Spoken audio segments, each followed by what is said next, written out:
मैं हूं इरफान खालिद, डिस्ट्रिक्ट राजनपुर से। ये इस वक्त जो है ना हमारा जो पिकनिक फॉर्म है उसकी ये अभी है तैयार हो रही है लूसन की। तो लूसन अभी हमने काश किया था पिकनिक के ऊपर। तो ये जो ग्रीन लूसन है, कोई भी चारा होता है ग्रीन, तो ग्रीन चारा जो होता है उसके अंदर एक तो न्यूट्रिएंट्स कम होते हैं और दूसरी बात ये है कि उसके कई कॉम्प्लिकेशंस आती हैं। तो चारा अगर ड्राई हम इस्तेमाल करेंगे तो उससे बहुत सारी कॉम्प्लिकेशन से हमारा जो एनिमल है वो बच जाता है। तो अभी हमने रिसेंटली अपना गोट फार्म स्टार्ट किया है, अपना वाइट गोल्ड गोट फार्म के नाम से। तो उसके लिए ये अभी हम हे तैयार कर रहे हैं। इसका पहला प्लो हम हे का ले चुके हैं। असद इसको बनाओ।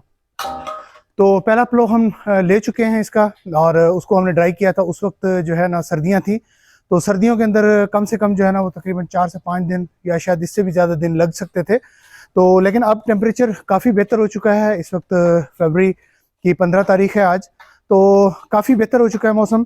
तो इसको हम ये है कि फील्ड के अंदर पहले एक दफ़ा कटिंग करते हैं। कटिंग करने के बाद जो है ना इसको 2 दिन और 1 दिन से 2 दिन के लिए हम फील्ड के अंदर ही छोड़ देते हैं काटने के बाद। तो उसके बाद हम इसको जो है ना इसका टोका लगाते हैं, कुतरा करते हैं। कुतरा करने के बाद फिर उसके बाद हम इसको अभी हम इसको ड्राई कर रहे हैं। तो ड्राई करने के लिए जो है ना वो बड़ी इंपॉर्टेंट बात यह है कि ड्राई जब आप करें तो ख़ास तौर के ऊपर मिट्टी के ऊपर ड्राई ना करें इसको। उससे ये होगा कि इसकी क्वालिटी जो है ना वो लो हो जाती है। तो इसको कोशिश करें कि नीचे तरपाल वगैरह बिछाएं, और या फिर ये है कि अगर जैसे अभी हमने पक्के फर्श के ऊपर इसको ड्राई कर रहे हैं, तो पक्के फर्श के ऊपर ड्राई करने से ये जो है ना इसका रिजल्ट बहुत अच्छा रहता है और जल्दी ड्राई हो जाती है एज़ कम्पेयर टू जो है ना कच्चे फर्श की निस्बत। तो बहरहाल ये है कि ये तकरीबन होपफुली जैसे आजकल सनलाइट चल रही है तो उसके अंदर ये 2 दिन के अंदर जो है ना ये ड्राई हो जाएगा इंशाल्लाह। तो 2 दिन के बाद इसको ड्राई हो जाएगा। ड्राई करने के बाद हम इसको इस्तेमाल करेंगे।